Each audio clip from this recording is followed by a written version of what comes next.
Last video में हमने single entry system यानी कि इनकम्प्लीट रिकॉर्ड के फीचर्स किए थे, इंट्रोडक्शन की थी।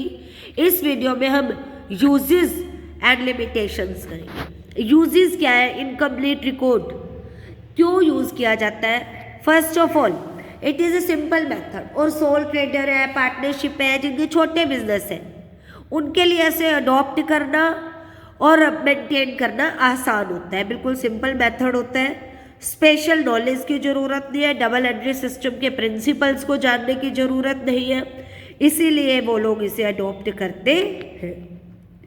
ये क्वेश्चन इस तरह से भी आ सकते हैं, give some reasons why we adopt incomplete records. Secondly, less expensive, only the cash book and some of the ledger accounts are maintained under this system. As such, the staff required for maintaining the accounts is also less in comparison to double entry system. इसमें खर्च भी कम है, staff की भी कम ज़रूरत है, special accountants वगैरह को अपॉइंट करने की आवश्यकता हमें नहीं पड़ती है। सुटेबल फॉर स्मॉल कंसर्न्स, सिर्फ छोटे बिजनेस के लिए ही ये सुटेबल है। Easy to calculate profit and loss, यहाँ प्रॉफिट एंड लॉस की कैलकुलेशन भी बहुत ही आसान होती है।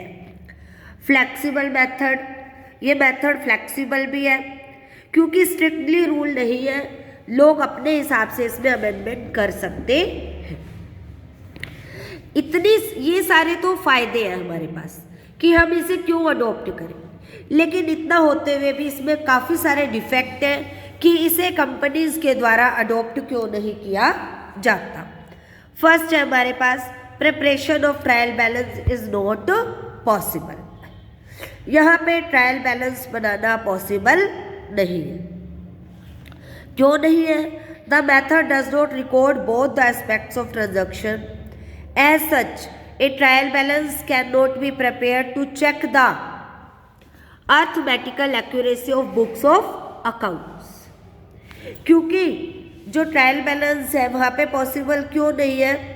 क्योंकि ना तो यहाँ ट्रायल बैलेंस बनाया जाता, क्योंकि डबल एंट्री सिस्टम नहीं है, और ट्रायल बैलेंस नहीं बनाएंगे तो एक्यूरेसी को, अर्थमेटिक एक्यूरेसी को हम फाइंड आउट नहीं कर पाएंगे, कंफर्म नहीं कर पाएंगे।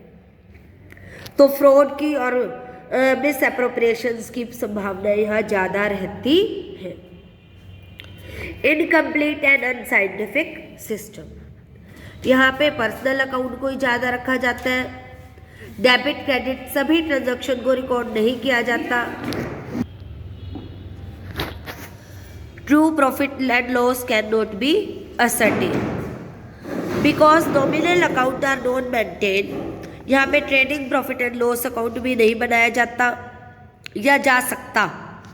द प्रॉफिट अर्न और loss suffer during a particular period जो है वो रीजनेबल एक्यूरेसी नहीं होती इसमें, ये बात हम पहले ही जान चुके हैं। Difficulty in preparing balance sheet, balance sheet prepare करना मुश्किल होता है, इसीलिए जो स्टेटमेंट ऑफ अफेयर बनाया जाता है वो भी एस्टिमेटेड वैल्यूज़ के ही आधार पे बनाया जाता है। तो यहाँ पे बैलेंस शीट बनाने में मुश्किल है, इसीलिए जो स्टेटमेंट ऑफ अफेयर आपको बताया था वो भी एस्टिमेटेड वैल्यूज़ पर ही बनाया जाता है। तो जब एस्टिमेटेड वैल्यूज़ है तो एसेट्स पे भी हमारा यहाँ कोई कंट्रोल नहीं रहता है।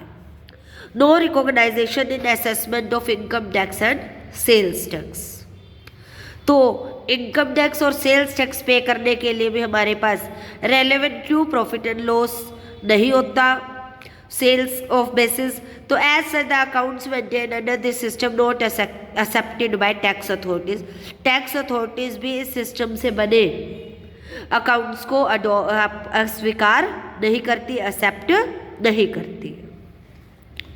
Unsuitable for planning and control, तो प्लानिंग और कंट्रोलिंग में भी ये ज़्यादा हेल्पफुल नहीं है। डिफ़िकल्टी इन कंपैरेटिव स्टडी, क्योंकि सब लोग अपने अपने तरीके से बना रहे हैं, क्योंकि यूनिफॉर्मिटी नहीं है, हमने फीचर्स में पढ़ा था, तो इसीलिए कंपैरेटिव स्टडी करना यहाँ मुश्किल होता है। Proper valuation of assets not possible at time of business, business को सेल करने के लिए अगर हम चाहें तो एसेट्स और लाइबिलिटीज़ का प्रॉपर वैल्यूएशन करना काफ़ी मुश्किल होता। Internal check not possible because of lack of double entry principles. जैसे ट्रायल बैलेंस में इंटरनल चेकिंग हो जाती थी, यहाँ पे वो सभी चीज़ें पॉसिबल नहीं होती